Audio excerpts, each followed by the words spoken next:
بلندی کے ضامن فرامین رحماں، چلو آؤ پڑھ لیں مضامین قرآن۔ السلام علیکم ورحمۃ اللہ وبرکاتہ۔ قرآن مجید کا پہلا پارہ سورۃ الفاتحہ اور سورہ بقرہ کی کچھ آیات پر مشتمل ہے۔ ہم سورہ فاتحہ پر بات کریں گے اور پہلے پارے میں سورہ بقرہ کی آیت نمبر 62 اور آیت نمبر 109 اور 120 انشاءاللہ اس پر بات کریں گے، اور کوشش کریں گے کہ 15 منٹ سے پہلے ہی یہ مکمل ہو جائے، 15 منٹ کراس نہ کریں۔ سورۃ الفاتحہ یہ قرآن مجید کی، تورات کی اور انجیل کی سورتوں میں سے سب سے بڑی سورت ہے۔ اس سے بڑی سورت اللہ رب العالمین نے اپنے کتابوں میں کسی کتاب میں نازل فرمائی ہی نہیں۔ اس میں کوئی شک نہیں ہے کہ سورہ فاتحہ سے الفاظ میں بڑی صورتیں موجود ہیں قرآن مجید کے اندر، مگر فضیلت کے اعتبار سے اس سے افضل صورت نہ قرآن مجید میں اللہ رب العالمین نے اتاری، نہ تورات میں اتاری، اور نہ ہی انجیل کے اندر اللہ رب العالمین نے نازل فرمائی۔ جس طرح قرآن مجید کی عظمت کے اعتبار سے سب سے بڑی آیت وہ آیت الکرسی ہے، اگرچہ آیتیں الفاظ کے حساب سے اس سے بڑی ہیں، لیکن سب سے بڑی آیت قرآن مجید کی عظمت اور فضیلت کے اعتبار سے وہ آیت الکرسی ہے۔ ایسے ہی عظمت، فضیلت اور مقام کے اعتبار سے قرآن، تورات، انجیل میں سے سب سے بڑی سورت سورۃ الفاتحہ ہے۔ کتنی بڑی اس کی فضیلت ہے، عبداللہ بن عباس رضی اللہ عنہما کی حدیث میں ہے کہ رسول اللہ صلی اللہ علیہ وسلم کے پاس جبریل امین تشریف فرما تھے، تو اوپر سے نا ایک آواز آئی، تو جبریل امین رسول اللہ صلی اللہ علیہ وسلم سے کہنے لگے کہ یہ آسمان کا ایک دروازہ کھلا ہے جو کبھی آج سے پہلے نہیں کھلا، اور پھر کہا اس دروازے سے ایک فرشتہ اترا ہے جو کبھی اللہ رب العالمین کی زمین پر نازل نہیں ہوا، اور وہ رسول اللہ صلی اللہ علیہ وسلم کے پاس فرشتہ آیا اور آ کر محمد الرسول اللہ صلی اللہ علیہ وسلم سے کہا، ابشر بنورین لم یؤتہما نبی قبلک، دو نوروں کے ساتھ خوش ہو جاؤ، اللہ رب العالمین نے آپ کو دو نور عطا کیے ہیں جو آپ سے پہلے کسی نبی، پیغمبر اور رسول کو اللہ نے عطا ہی نہیں کیے۔ ان میں سے ایک سورۃ الفاتحہ ہے اور دوسرا وہ سورۃ البقرہ کی آخری دو آیتیں جو آمن الرسول سے شروع ہو کر آخر تک ہیں۔ ان دو آیتوں کو اور سورہ فاتحہ کو دو نور قرار دیا اس حدیث میں، اور کہا کہ یہ پہلے انبیاء علیہم الصلوۃ والسلام میں سے کسی کو بھی ایسی چیزیں اللہ رب العالمین نے عطا نہیں فرمائی۔ اس سے آپ اندازہ لگا سکتے ہیں کہ سورۃ الفاتحہ کتنی عظیم الشان سورت ہے قرآن مجید کی۔ اور یہ سورۃ فاتحہ اللہ رب العالمین نے حدیث قدسی میں، مسلم شریف کی حدیث ہے، اس کو نماز قرار دی ہے۔ یہ نماز کا رکن ہے۔ جس نماز میں سورۃ الفاتحہ نہ پڑھی جائے وہ نماز ہی نہیں ہوتی۔ رسول اللہ صلی اللہ علیہ وسلم کہتے ہیں، اللہ نے فرمایا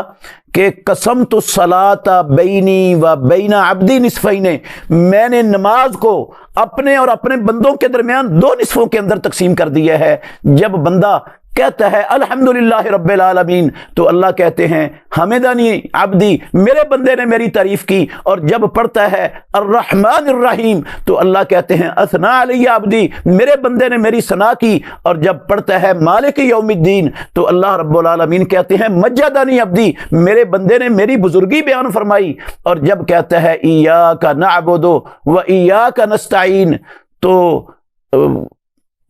اللہ رب العالمین کہتے ہیں یہ میرے اور میرے بندے کے درمیان ہے، اور جب کہتا ہے اہدنا الصراط المستقیم صراط الذین انعمت علیہم غیر المغضوب علیہم ولا الضالین تو رب العالمین کہتے ہیں کہ یہ میرے بندے کے لیے ہے اور میرے بندے کے لیے ہے جو اس نے مجھ سے مانگا۔ تو اس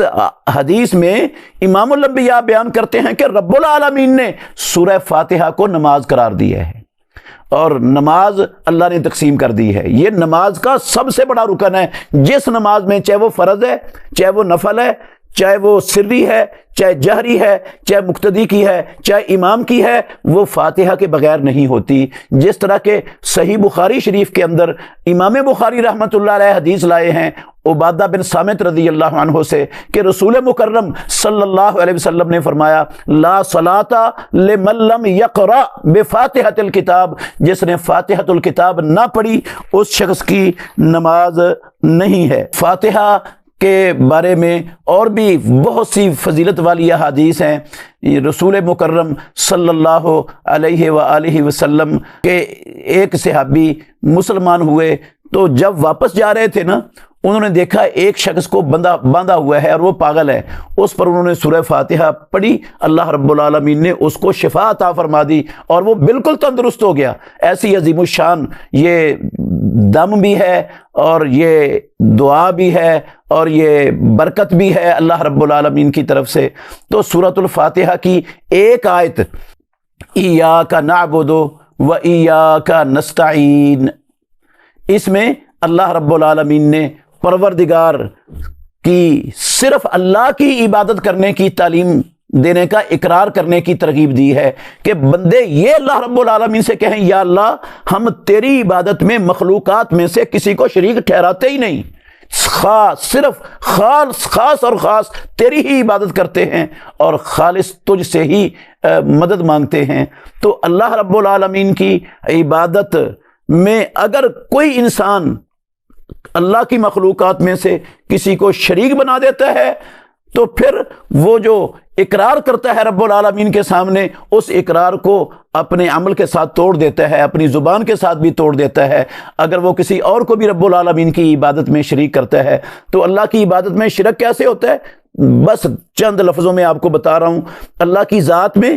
اللہ کی صفات میں، اللہ کے اختیارات میں، اللہ کے حقوق میں جب ہم کسی اور کو بھی شریک کر دیں گے تو وہ ایاک نعبد جو اقرار ہم نماز میں کرتے ہیں رب العالمین کے سامنے کھڑے ہو کر، اس اقرار کو ہم توڑ دیتے ہیں۔ یہ مسلمان کے لیے لازم ہے کہ وہ اس بات کو سمجھے اور یہ عبادت کیا ہے اور صرف اللہ کی عبادت کیسے ہوتی ہے۔ یہ اسلام کا سب سے بڑا مطلوب ہے اور سب سے بڑا فریضہ جو اللہ رب العالمین نے اپنے سارے نبیوں کو جس کی دعوت دینے کے لیے بھیجا وہ یہی تھا۔ تو بہت سے لوگ ہمارے معاشرے میں لا علمی کی وجہ سے، نا سمجھی کی وجہ سے، وہ کچھ بزرگوں کو، اولیاء اللہ کو جو اس دنیا سے چلے گئے ہیں یا زندہ ہیں، ان کا نام لے کر ان کے طفیل، ان کے واسطے سے، ان کے وسیلے سے اللہ رب العالمین سے دعائیں مانگتے ہیں، جبکہ نہ تو